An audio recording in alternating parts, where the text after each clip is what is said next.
Tonight, police are piecing together the puzzle of how a lifeless body with a slit to the throat ended up partially submerged at the Malabar beach.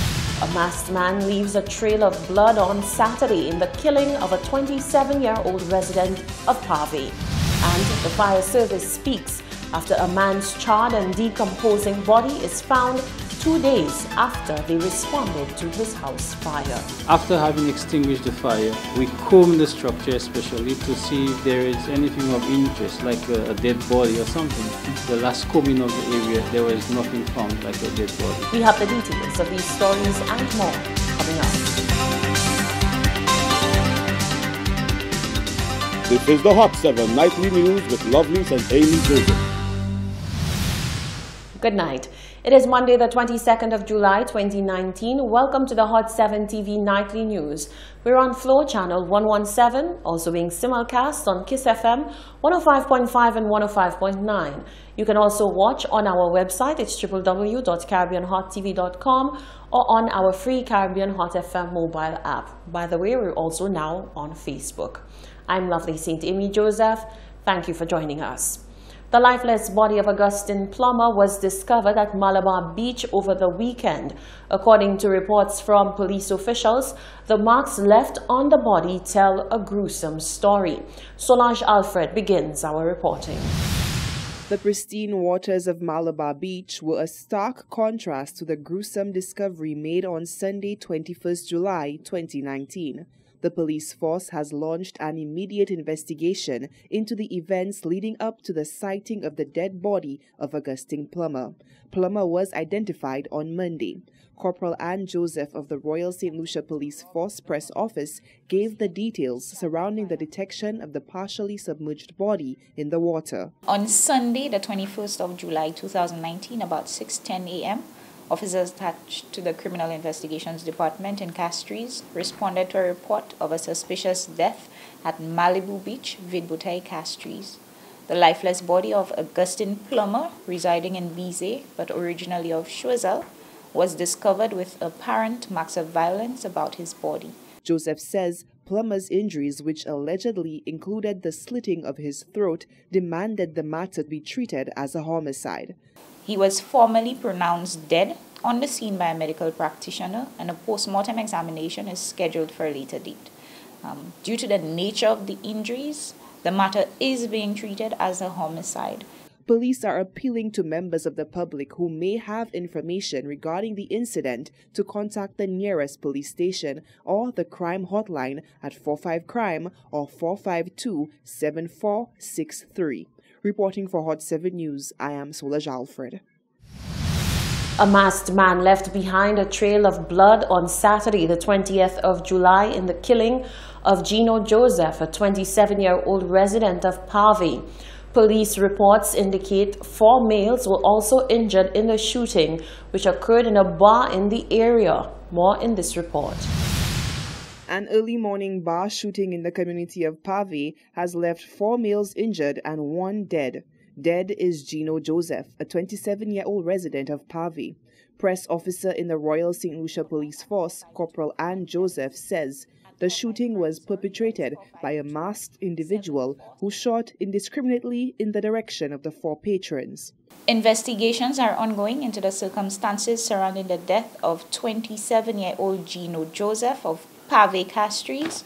On the 20th of July 2019, about 12:05 a.m., officers attached to the Criminal Investigations Department in Castries responded to a report of a shooting at Pave.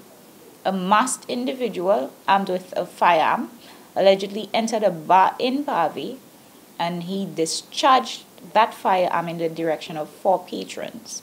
3 males sustained non-fatal gunshot wounds, whilst Gino Joseph succumbed due to the injuries he sustained. He was pronounced dead on the scene by a medical practitioner. A post-mortem examination is scheduled for Monday, July 22nd.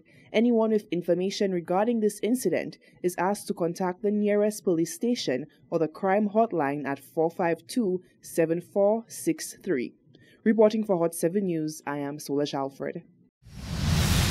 The body of Steve Bernard, also known as Biko, was discovered 2 days after fire service officials extinguished a fire that had engulfed his home. Questions have been raised regarding the procedure of the investigation carried out by members of the St. Lucia Fire Service. However, the officials say due diligence was carried out in the investigation. Solange Alfred tells us more. Assistant Divisional Officer of the St. Lucia Fire Service Department, David Antoine, says all procedure was carried out in regards to the extinguishing and investigation of the most recent Talvin Babono fire. This statement comes on the heels of the discovery of the body of Steve Bernard 2 days after the extinguishing of the fire that gutted his home. Responding to any fire, be it structural or otherwise, after having extinguished the fire, we comb the structure especially to see if there is anything of interest, like a dead body or something, some evidence, because most of those fires, if not all, are being investigated. And we need to determine the cause of those fires. And as a result, after extinguishing those fires, we comb the area to see what is of interest for the firefighter to base the investigation on. That day in question at the Talvin Babono fire, it was no different. And as a consequence of the last search that was done, the last combing of the area, there was nothing found like a dead body. Bernard's lifeless body was reportedly found in the rubble of his destroyed dwelling by his family members, who noticed a foul smell emanating from the debris. Antoine says the matter now lies in the hands of the police to put the pieces together.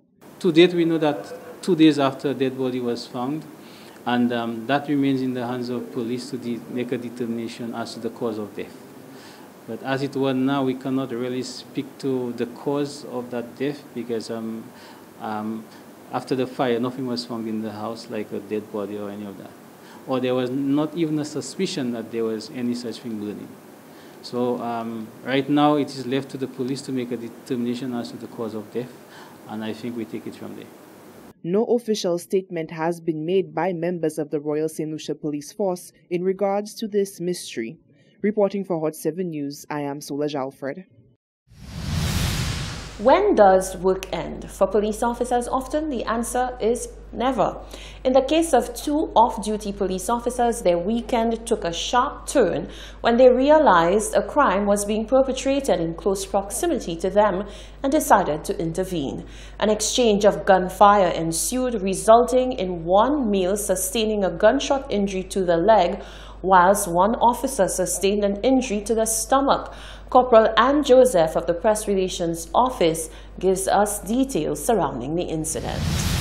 The police shooting, it occurred on Friday the 19th of July 2019, about 8:25 p.m. 2 off-duty police officers intervened during an apparent robbery of 2 individuals along the Bexon Highway. The officers stopped to assist after having observed a male and female being held at gunpoint by 2 males. Upon doing so, the males, who were observed by the officers attempting to rob the couple, proceeded to discharge their firearms in the direction of the officers. An exchange of gunfire ensued, resulting in one of the males sustaining a gunshot injury to the leg, whilst one officer sustained an injury to the stomach. The injured male was admitted to a local medical facility where he was treated and is currently in stable condition. And yes, he is still in police custody. The injured officer received medical attention and has since been discharged.